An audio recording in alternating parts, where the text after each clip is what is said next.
दिल्ली के constitution club of India के सभागार में युवा चेतना के तत्वाधान में देश के महान किसान मजदूर नेता स्वामी सहजानंद सरस्वती का जयंती समारोह मनाया गया। इस मौके पर कैबिनेट मंत्री अर्जुन मुंडा सहित कई गणमान्य लोग भी मौजूद रहे। देखिए हमारी ये खास रिपोर्ट।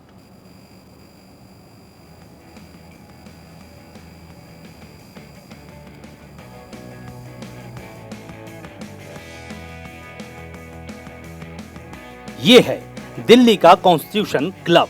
यहाँ तमाम जाने माने लोग मौजूद हैं। मौका था स्वामी सहजानंद सरस्वती की जयंती समारोह का।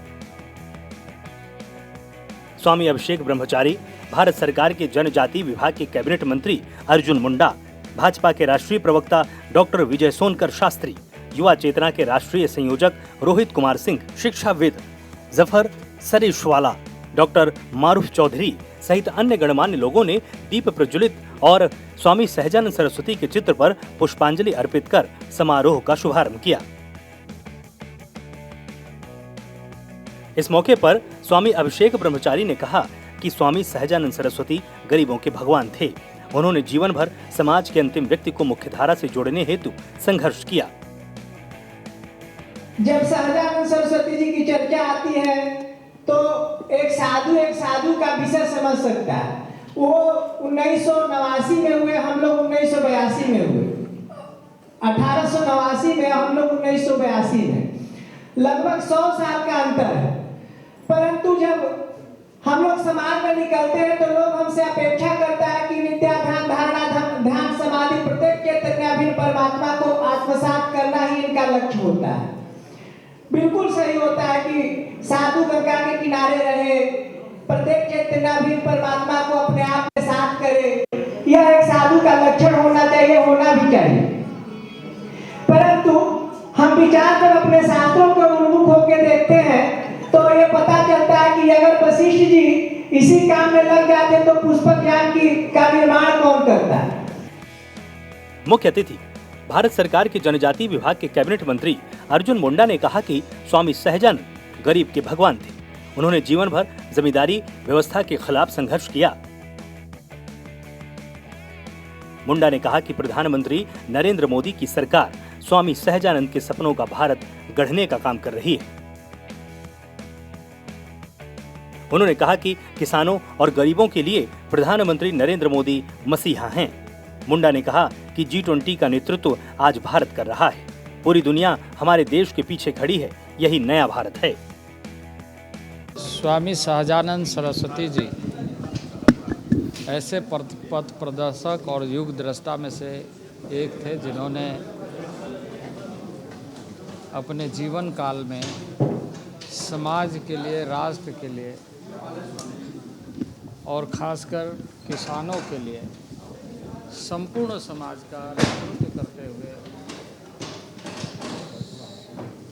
राष्ट्र सुखी हो, राष्ट्र की जनता सुखी हो और समस्त देशवासी आनंदित ढंग से रहे, उसका सूत्र दिया। आज उन्हीं के उपलक्ष्य में, जयंती के उपलक्ष्य में यह आयोजन हुआ और मैं यहाँ पर सम्मिलित हुआ। सभी उनसे प्रेरणा लेते हैं। हम सब ऐसे जो मार्गदर्शक हमारे रहे, मार्गदर्शक के प्रेरणा से देश आगे कैसे बढ़े, यह हम सब देशवासियों का संकल्प है। आदरणीय नरेंद्र भाई मोदी के नेतृत्व में ऐसे जो हमारे प्रेरणा के स्रोत रहे हैं, उनके जिसे कहा जाए कि उनके सपनों को पूरा करने का संकल्प को लेकर निर्णय लिए जा रहे हैं, काम आगे बढ़ाए जा रहे हैं और समस्त समाज को एक संगठित समाज के रूप में भारत गढ़ने के लिए योगदान कैसे बढ़े और हर व्यक्ति क्षमतावान हो, हर व्यक्ति सशक्त हो, हर परिवार सुखी हो, इस पर काम कर रहे हैं। समारोह की अध्यक्षता करते हुए युवा चेतना के राष्ट्रीय संयोजक रोहित कुमार सिंह ने कहा कि स्वामी सहजानंद सरस्वती सामाजिक न्याय के असली नायक थे, परंतु आजकल जो सामाजिक न्याय के चैंपियन हैं, वो सिर्फ परिवार के लिए काम कर रहे हैं। रोहित सिंह ने कहा कि भाजपा की सरकार ने साल 2000 में स्वामी सहजानंद की स्मृति में डाक टिकट जारी किया था और मुझे विश्वास है कि प्रधानमंत्री नरेंद्र मोदी की सरकार स्वामी सहजानंद जी को भारत रत्न से सम्मानित करेगी। उन्होंने कहा कि साल 2024 में भारी बहुमत से नरेंद्र मोदी पुनः प्रधानमंत्री बनेंगे। स्वामी सहजानंद सरस्वती का व्यक्तित्व बड़ा व्यापक था। उन्होंने जीवन भर समाज को जोड़ने का काम किया। स्वामी जी ने परिवारवाद को बढ़ावा नहीं दिया। स्वामी जी ने सामाजिक न्याय की लड़ाई को लड़ने का काम किया। स्वामी जी ने किसानों के लिए, मजदूरों के लिए, गरीबों के लिए, पिछड़ों के लिए, दलितों के लिए, वंचितों के लिए, दुर्बलों के लिए सबकी लड़ाई को लड़ने का काम किया।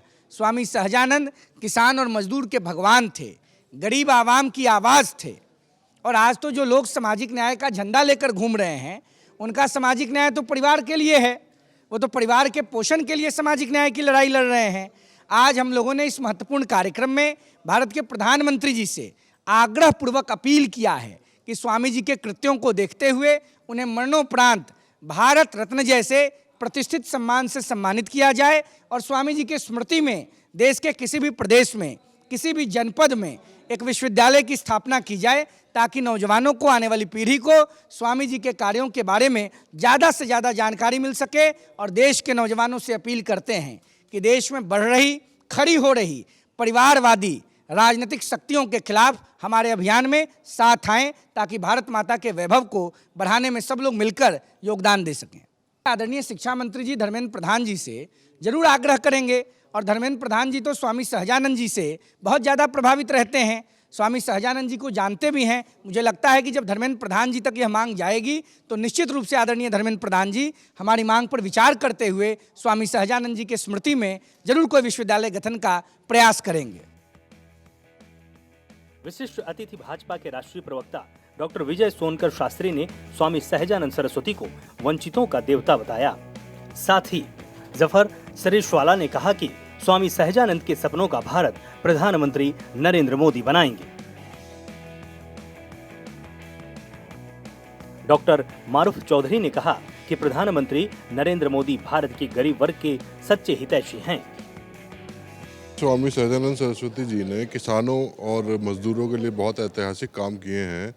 उनकी आज यहाँ पर हम लोग इकट्ठा हुए, सब लोग उनके बारे में हमने चर्चा करी।